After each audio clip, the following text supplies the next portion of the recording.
Hello friends, હું છું ચેતના વાવડિયા રેસીપીમાં તમારું સ્વાગત કરું છું। આજની મારી રેસીપીનું નામ છે ફરાળી સામો। તો સૌપ્રથમ આપણે કુકરમાં તેલ મૂક્યું છે। તેલ ગરમ થાય એટલે આપણે તેમાં થોડું જીરું લઈશું।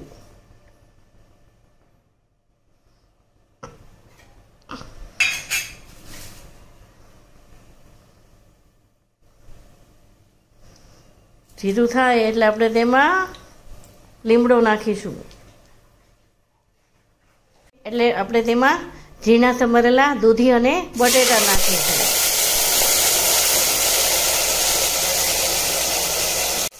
તેને આપણે મિક્સ કરીશું। હવે આપણે તેમાં 1 ચમચી આદુ મરચાંની પેસ્ટ લેવાની છે। પછી આપણે તેમાં પલાળેલો સામો છે તૈયાર છે તે લેવાનો છે।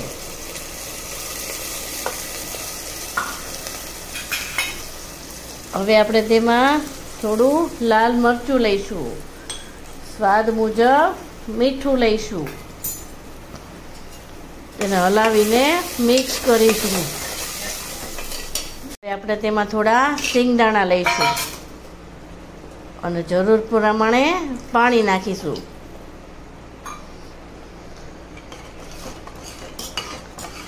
તેને મિક્સ કરીને આપણે 2 મિનિટ થવા દઈશું। હવે આપણે કુકર બંધ કરીને 2 થી 3 વિસલ વગાડશું।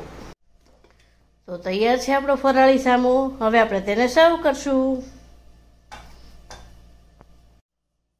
હવે આપણો સામો સર્વ કરી દીધો છે। મારો વિડીયો ગમ્યો હોય તો તેને શેર, લાઈક ને સબસ્ક્રાઈબ કરજો। કમેન્ટ આપવાનું ભૂલશો નહીં। Thank you.